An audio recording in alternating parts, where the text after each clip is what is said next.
If you're in the business of selling CAS services or selling accounting services and you don't have your client personas defined, it's going to be really hard to figure out how to serve them, how to speak with them, how to sell in a way that makes sense. Today, we're going to walk through a workshop on how to build client personas. Let's dive in.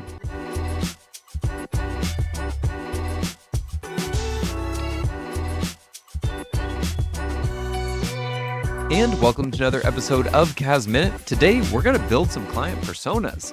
We're going to help you sell more effectively. You should have some very defined attributes to the clients that you sell to. So in this workshop, we're going to walk through several steps to define what that looks like from a client persona perspective.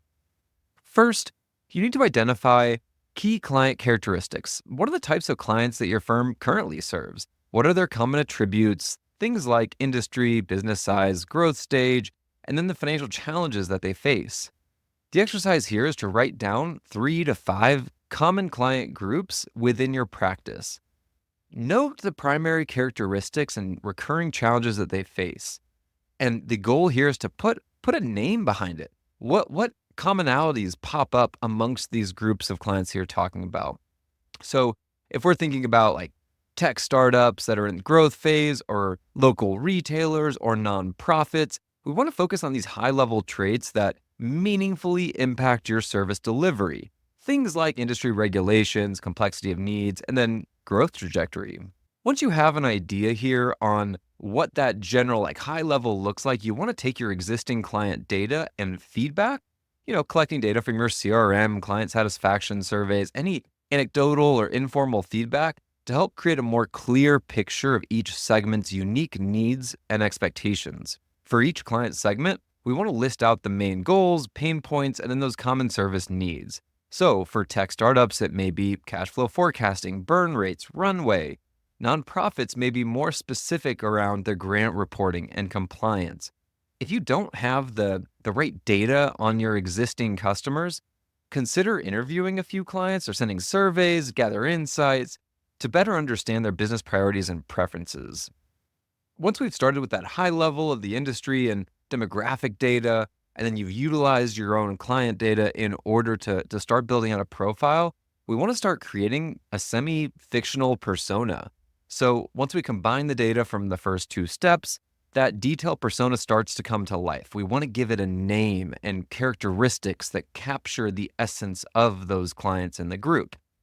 So for instance, if you're looking on growth-focused tech startups, you could say, oh, this is growth-focused Grace. That's the name of the persona that you're working with. Maybe it's nonprofit Nancy. Now, you need to get more granular than just the industry here.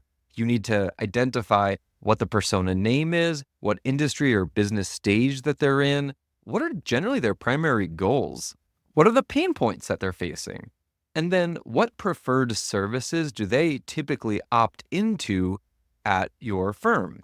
You should have some semblance of recurring themes that pop up as you go through step 1, 2, and then start to put a persona behind it.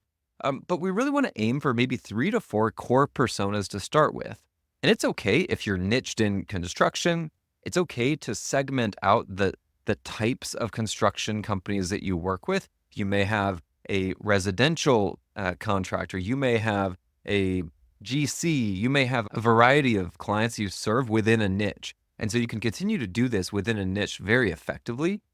And so once you start to attribute those personas to the clients that you most commonly serve, you want to identify the services that directly address their specific challenges so that when you encounter this persona in a sales process, you can really effectively sell them what you're customizing to that persona. So for each persona, you want to list out 2 to 3 core services or packages that you believe would best address their needs. Now, this doesn't have to be done in a 3-step medallion model, but rather it helps you create a mental framework for how to sell and what to sell to these personas. So every time you see that growth-focused Grace or nonprofit Nancy come up that's in a very specific client demographic, your brain can go directly to the attributes from a services perspective on how to sell to them very effectively based on the research that you've done. From there, it's about tailoring your communication.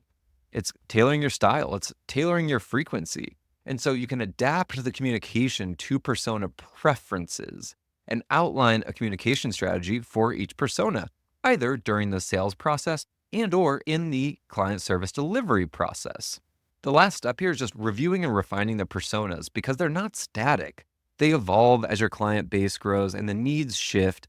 So you should be regularly assessing whether or not the personas are still accurately representing your clients and make adjustments as needed.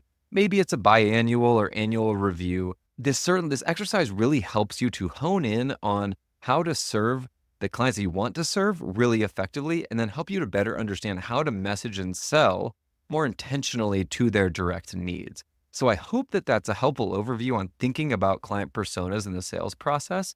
And next time, we're going to dive in on episode 50 on my sales journey of starting from a $0 base salary sales role to selling $3 to $5 million of sales per year in a CAS practice.